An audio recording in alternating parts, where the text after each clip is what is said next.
cara hidup kita hendaklah berlandaskan Al-Quran dan Sunnah Rasulullah Sallallahu Alaihi Wasallam. Ya, setiap apa yang kita lakukan hendaklah menepati garis panduan yang telah Allah beri dalam Al-Quran dan hadis Nabi Muhammad Sallallahu Alaihi Wasallam. Kita kena ikut, tuan-tuan. Ya, kena ikut. Kalau tidak, maka akan berlaku, ya, akan berlaku seperti mana kata Nabi tadi, akan berlaku peperangan di kalangan mereka sendiri. Di kalangan mereka sendiri akan berlaku pergaduhan, peperangan, berebut harta sana, berebut harta sini, berebut jawatan sana, berebut jawatan sini, berebut pangkat sana, berebut pangkat sini, pangkat dunia, jawatan dunia, harta dunia, itu yang mereka rebutkan. Mereka bahawa harta dunia, pangkat dunia, ya, jawatan di dunia hanya bersifat sementara saja, dan mereka telah ditipu daya oleh dunia. Wa mal hayatud dunya illa mata'ul ghurur. Sesungguhnya dunia itu tiada lain melainkan kehidupan yang menipu daya. Akhirnya mereka sibuk dalam dunia, urusan dunia, pangkat dunia, jawatan dunia. Mereka lupa dengan Allah Subhanahu Wa Taala. Akhirnya mereka lalai. Mereka tinggalkan salat, mereka tinggalkan puasa, ibadah-ibadah yang lain. Maka apabila sampai masa ajal maut, ya, mereka tidak bersedia. Mereka tidak bersedia. Mereka tidak membawa amal. Bahkan yang mereka bawa adalah dosa dan maksiat. Subhanallah.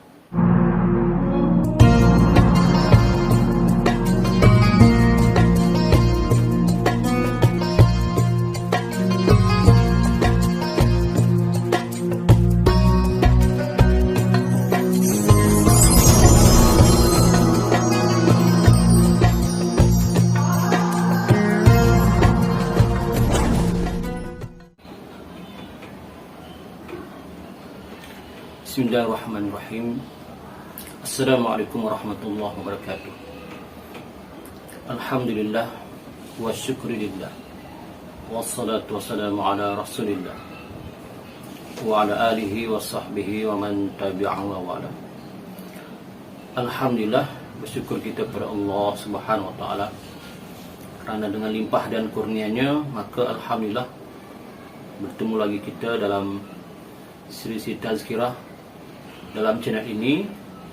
Dan seperti biasa, seperti mana yang telah saya maklumkan pada para penonton sekalian, maka kita sambung kembali siri 2 berkenaan dengan hadis Nabi Muhammad SAW yang telah kita bacakan beberapa hari yang lepas, iaitu kita ulang lagi sebagai ingatan kita. Saya bacakan sedikit. Bismillahirrahmanirrahim. An Abdullah bin Umar qala aqbala alaina Rasulullah sallallahu alaihi wasallam faqala ya ma'syaral muhajirin khamsun idza tulitum bihinna wa a'udzu billah an tudrikuhunna. Jadi itu sebahagian petikan daripada hadis Nabi Muhammad SAW bahasa Arab, dan dia agak panjang sikit. Kita terus langsung ke terjemahannya, iaitu hadis ini hadis riwayat Ibnu Majah, iaitu daripada Ibnu Umar radhiyallahu an berkata, berhadap Rasulullah sallallahu alaihi wasallam pada kami, yakni pada suatu hari. Kemudian beliau bersabda, wahai kaum muhajirin, 5 perkara kalau kamu telah dibalakkan dengannya, yakni kalau kamu telah mengerjakannya, maka tiada kebaikan lagi bagi kamu, dan aku berlindung dengan Allah Subhanahu Wa Taala. Semoga kamu tidak menemui masa itu.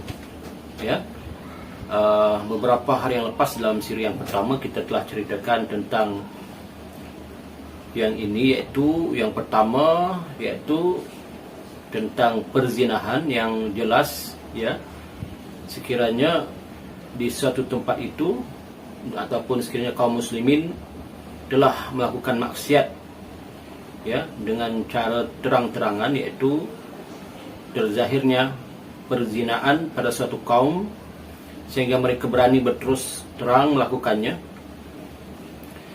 kecuali mereka akan ditimpa penyakit taun yang cepat merebak di kalangan mereka, dan mereka akan ditimpa penyakit-penyakit yang belum pernah menimpa umat-umat yang telah lalu, yang terdahulu. Dan kita telah huraikan sedikit sebanyak yang siri yang pertama hari itu, bagaimana akan ditimpa umat Islam ini, umat Nabi Muhammad SAW ini akan ditimpa satu bala, penyakit ya, yang berjangkit, yang cepat berjangkit, seperti penyakit taun, dan juga penyakit yang belum pernah menimpa umat-umat yang telah lalu, dan kita telah huraikan sedikit di siri pertama.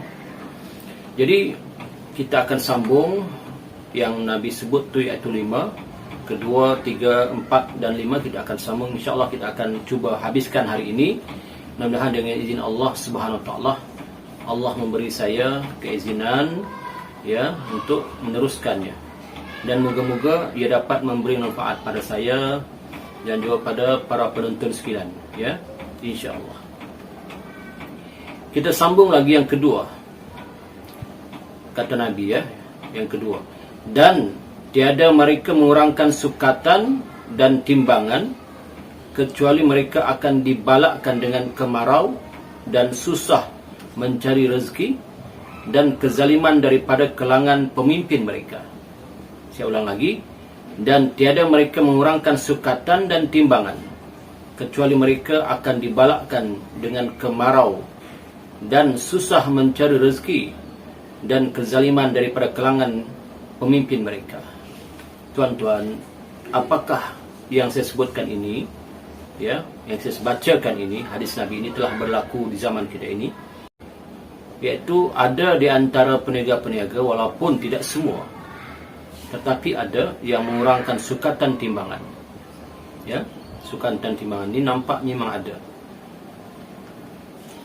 kecuali kata Nabi ya, mereka akan dibalakkan, diturunkan balak pada umat itu dengan kemarau dan susah mencari rezeki dan kezaliman daripada kalangan pemimpin mereka. Nampak tuan-tuan? Artinya kita ni hamba Allah Subhanahu Wa Taala ya, kalau kita tidak jujur ya, kita tidak amanah, kita suka berdusta ya, yakni berbohong dalam timbangan, sukatan timbangan, apa sajalah yang berkaitan dengan perniagaan ini, kita tidak jujur ya dalam sukatan timbangan ini, maka Allah akan turunkan balak. Apa di balak tu kata Nabi? Iaitu berupa kemarau dan susah mencari rezeki, bahkan kezaliman daripada kalangan pemimpin mereka, kata Nabi. Subhanallah. Apakah telah berlaku di negara kita? Dan kita mintalah Allah Subhanahu Wa Taala menghindarkan kita daripada bala ini, iaitu kemarau yang panjang. Dan juga apabila kemarau yang panjang, apa akan berlaku? Contoh para petani ya, para petani yang bercucuk tanam ya, dan juga para petani yang menternak haiwan-haiwan ternakan seperti kambing, lembu dan sebagainya, ayam, itik. Jika berlaku kemarau, maka kalau kemarau itu berlarutan ya, panjang, maka menyebabkan kekeringan air. Bila air kering, maka tanaman akan mati kerana kurang air. Dan bila air kering, haiwan-haiwan ternakan pun akan mati kerana kekurangan air. Bahkan kita manusia pun akan mati ya, bila berlaku kemarau yang panjang ya. Bila berlaku kemarau panjang, kita sendiri manusia pun tidak akan mampu. Mungkin kalau kemarau itu sebulan, 2 bulan, 3 bulan, mungkin kita mampu lagi dengan stok air yang kita ada, dengan simpanan air yang kita ada.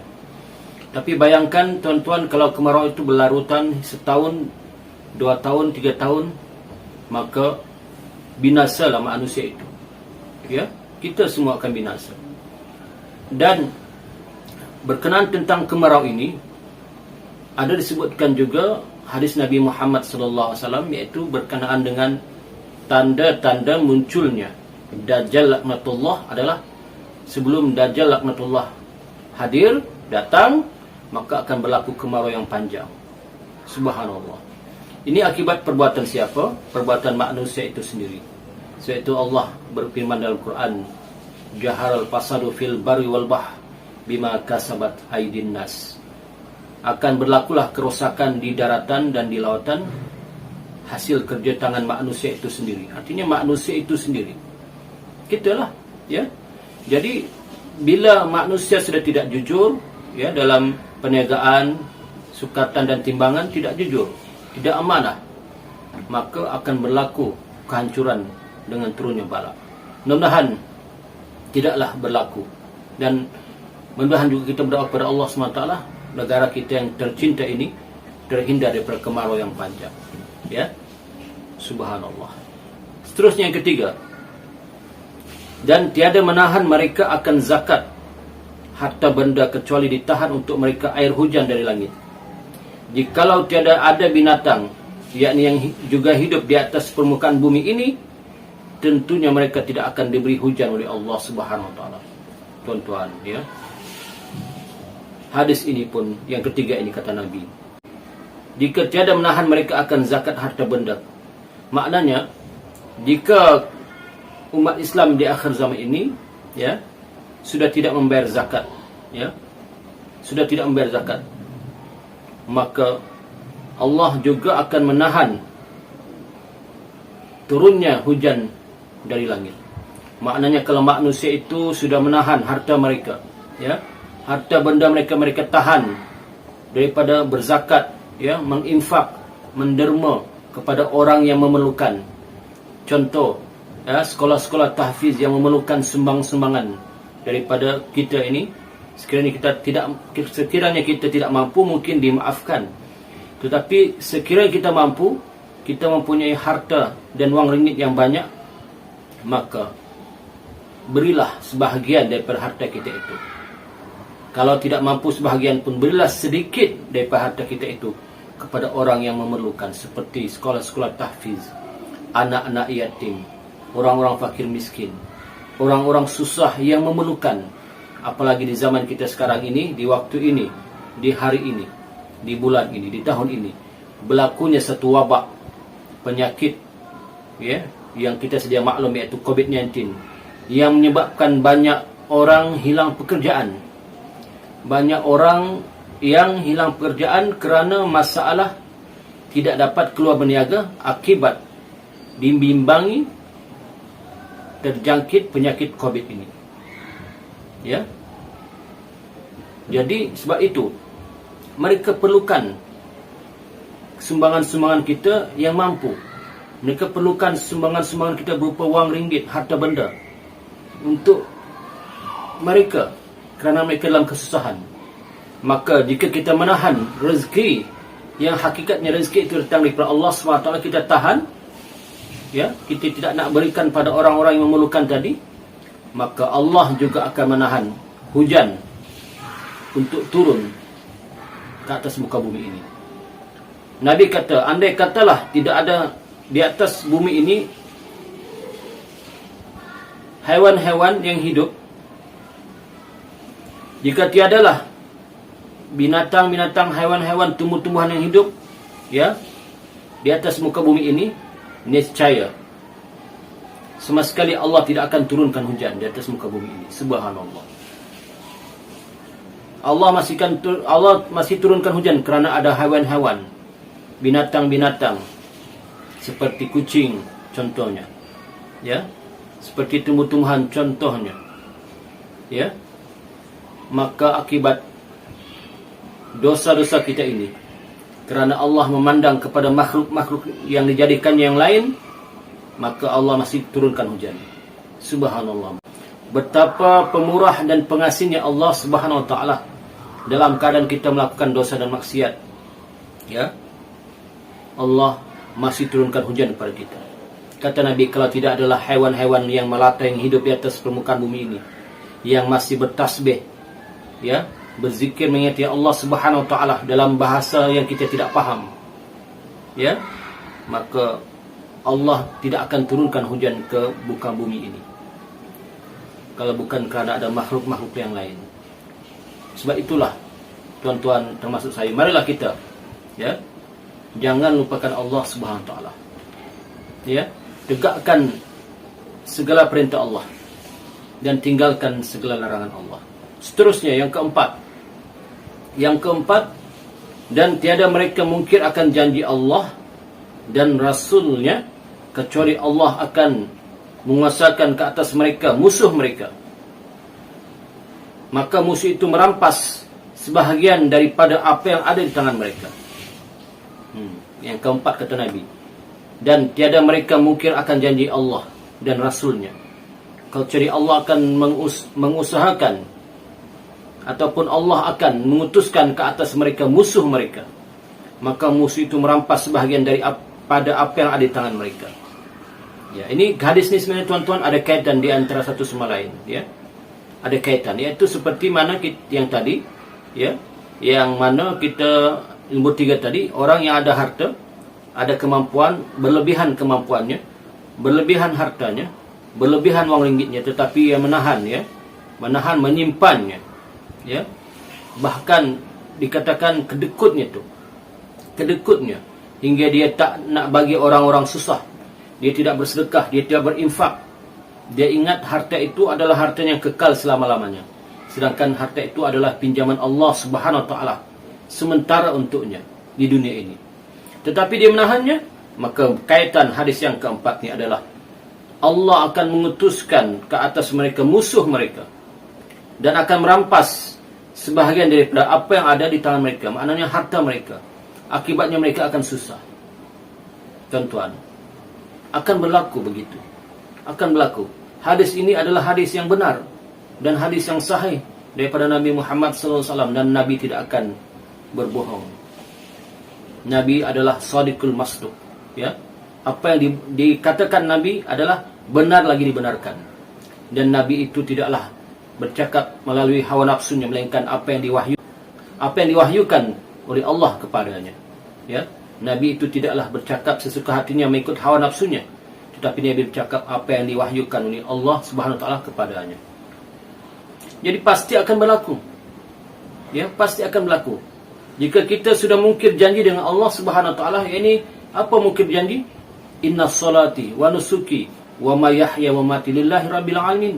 Ketika kita sembahyang, kita membaca doa iftitah, ya, inna salati, sungguh sembahyangku, inna salati wa nusuki wa ma yahya wa mati, sungguh sembahyangku, ibadahku, hidup dan matiku semata-mata kerana Tuhan Rabbul Alamin, Tuhan sekian alam. Itu janji kita. Tapi kita sudah mungkir janji, iaitu kita tidak melaksanakan ibadah. Kita tidak melaksanakan ibadah salat. Kita tinggalkan salat begitu saja tanpa ada perasaan takut. Sibuk dengan dunia, sibuk dengan dunia, sibuk dengan perniagaan, ya, sibuk dengan harta. Kita lupa siapakah yang memberi harta. Kita lupa siapakah yang memberi rezeki. Tentulah Allah Subhanahu Wa Taala yang memberi rezeki, tetapi lupa akibatnya, maka Allah akan mengutuskan musuh mereka. Maknanya, contoh kisah-kisah di zaman dahulu, seperti mana ada saudagar-saudagar yang kaya, ya, yang kaya tetapi tidak suka bersedekah dengan orang susah, walaupun datanglah orang untuk meminta sedikit ataupun sebahagian hartanya, dia tidak bagi. Maka akhirnya, ya, Allah datangkan musuhnya, iaitu perompak-perompak jalanan, ataupun istilah sekarang ini seperti lanun-lanun, ya, merampas hartanya. Akibatnya dia jatuh susah, dia jadi menderita. Inilah akibatnya, ya. Kemudian yang kelima, dan apabila pemimpin-pemimpin yang mereka tidak melaksanakan hukum Allah, ia terkandung di dalam Al-Quran, dan tidak mahu menjadikannya sebagai pilihan, maka di saat itu Allah akan menjadikan peperangan di kalangan mereka sendiri. Ya, ini pernah berlaku, tuan-tuan. Saya nak baca lagi. Dan apabila pemimpin-pemimpin mereka tidak melaksanakan hukum Allah yang terkandung di dalam Al-Quran dan tidak mahu menjadikannya sebagai pilihan, maka yakni di saat itu Allah akan menjadikan peperangan di kalangan mereka. Ini pernah berlaku, yaitu perang saudara yang berlaku di kalangan kaum muslimin dahulu adalah berpunca daripada mengenepikan hukum-hukum Allah Subhanahu wa taala dan tidak mahu menjadikan Al-Quran sebagai undang-undang di dalam kehidupan. Ini akibatnya. Bila kita menafikan, ya, kita tidak melaksanakan hukum-hukum Allah di atas muka bumi ini, tetapi kita mengambil pula hukum-hukum manusia, ciptaan manusia, contohnya, ya, hukum-hukum yang dicipta oleh manusia-manusia di barat yang kafir, yang kita nampak pada zahirnya seperti elok, bagus, ya. Mereka dapat membina dunia ini dengan cantik, dapat membuat bangunan-bangunan yang tinggi dan megah, kaya. Maka kita nampak hukum-hukum akal yang diguna pakai oleh orang-orang orientalis barat itu baik. Sebenarnya tidak. Itu hanya baik sementara sahaja di dunia ini, tetapi tidak kekal abadi. Hukum-hukum Allah yang telah diturunkan melalui wahyu dan juga telah disabdakan oleh Nabi Muhammad sallallahu alaihi wasallam dan telah ditafsirkan oleh para ulama, maka hukum-hukum itulah yang kita ikut untuk mengamalkan Islam ini, mengamalkan hidup kita di dunia ini. Ya. Cara hidup kita hendaklah berlandaskan Al-Quran dan sunnah Rasulullah sallallahu alaihi wasallam. Ya.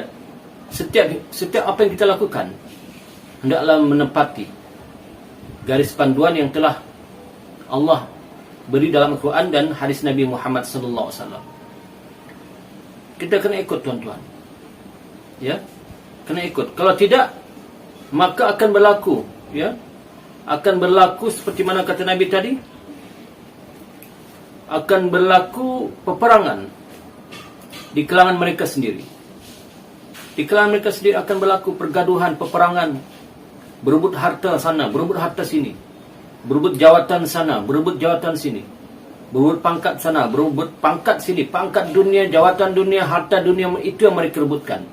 Mereka lupa bahawa harta dunia, pangkat dunia, ya, jawatan di dunia hanya bersifat sementara saja. Dan mereka telah ditipu daya oleh dunia. Wa mal hayatud dunya illa mata'ul ghurur. Sesungguhnya dunia itu tiada lain melainkan kehidupan yang menipu daya. Akhirnya mereka sibuk dengan dunia, urusan dunia, pangkat dunia, jawatan dunia. Mereka lupa dengan Allah Subhanahu wa taala. Akhirnya mereka lalai. Mereka tinggalkan salat, mereka tinggalkan puasa, ibadah-ibadah yang lain.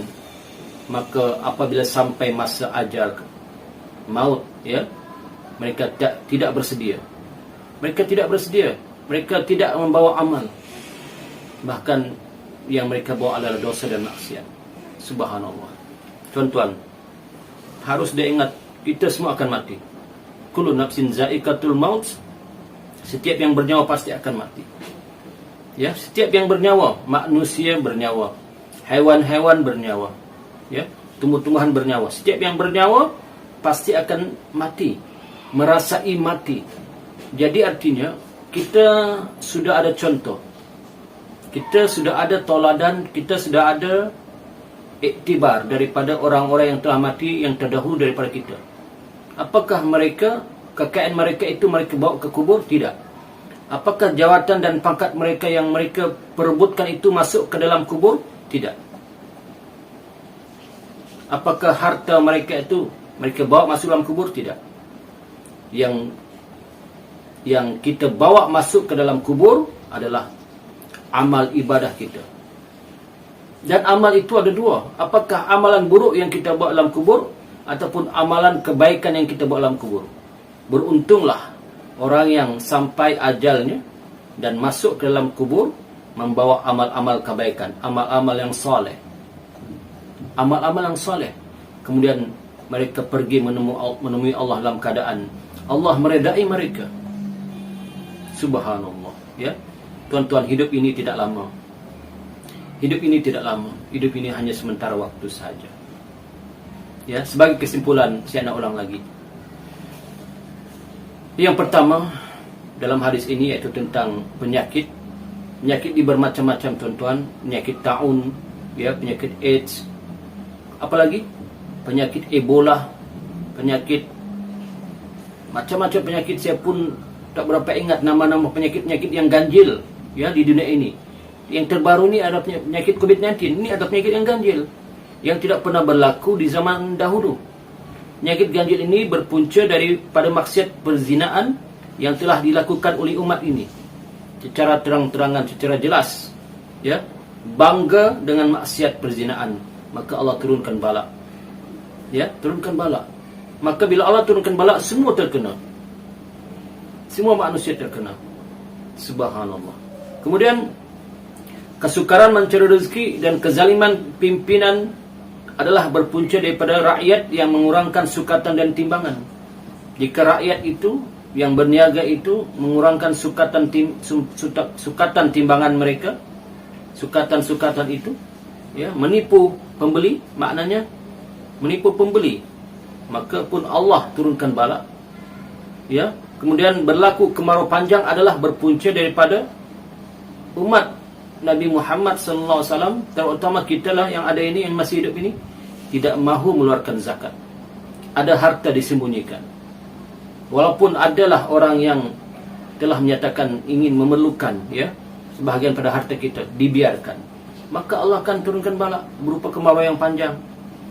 Kemudian kemampuan musuh mengambil sebahagian daripada apa yang dimiliki oleh kaum muslimin, seperti hilangnya, ya, harta benda dan sebagainya, adalah berpunca daripada mereka mengkhianati janji-janji mereka kepada Allah Subhanahu Wa Taala. Iaitu apa janji? Janji kita seperti mana firman Allah dalam Quran yang selalu kita dengar, ya, selalu kita dengar. Apa dia? Sungguhnya tidaklah Allah menjadikan jin dan manusia itu melainkan untuk beribadah kepada Allah. Wa ma khalaqtul jinna wal insa illa liya'budun. Tidaklah aku jadikan manusia dan jin, kata Allah dalam Al-Quran, melainkan untuk beribadah dan menyembah kepada Allah Subhanahu Wa Taala. Itu janji kita, tuan-tuan. Kita dijadikan ni bukan jadikan semata-mata, ya, tidak. Kita bukan robot, ciptaan manusia, tidak. Bahkan kita bukanlah hasil daripada terjadi evolusi alam, kemudian muncul manusia. Dan kita juga bukanlah terjadi daripada seekor buruk seperti teori Darwin, tidak. Kita adalah dijadikan oleh Allah Subhanahu Wa Taala, dan kita adalah cucu Nabi Adam alaihissalam, ya, keturunan Nabi Adam alaihissalam yang telah Allah jadikan, diciptakan. Wa ma khalaqtul jinna wal insa illa liya'budun. Tidak aku jadikan jin dan manusia melainkan untuk beribadah ataupun menyembah Allah Subhanahu Wa Taala. Beribadah dalam maksud yang luas, ya, dalam maksud yang luas. Bukan beribadah maknanya sembahyang semata-mata, tidak. Tapi sembahyang itu kefarduan, sembahyang itu kewajipan. Bukan beribadah semata-mata berpuasa di bulan Ramadan, tidak. Tetapi berpuasa di bulan Ramadan itu kewajipan. Bukan beribadah semata-mata dengan mengeluarkan zakat, tidak. Tetapi mengeluarkan zakat itu kewajipan. Bukan beribadah semata-mata menunaikan haji di Mekah, tidak. Tapi haji itu ada kewajipan, kefarduan, rukun Islam yang 5. Tetapi maknanya apa sahaja yang kita lakukan di atas muka bumi ini, ya, daripada kita bangun tidur hingga kita tidur kembali, semua itu dalam ibadah jika diniatkan kerana Allah Subhanahu Wa Taala. Semua itu akan jadi ibadah jika diniatkan kerana Allah Subhanahu Wa Taala, bukan kerana yang lain, ya, bukan kerana lain. Kita bangun tidur alhamdulillah, ya, kerana Allah kita bangun tidur. Kita tidur kembali pun kerana Allah, dapat pahala. Subhanallah. Ya, tidaklah saya nak menguraikan tentang aspek ibadah ini, ya, keluasan ibadah ini. InsyaAllah di siri-siri akan datang kita akan sambung kembali tentang ibadah ini.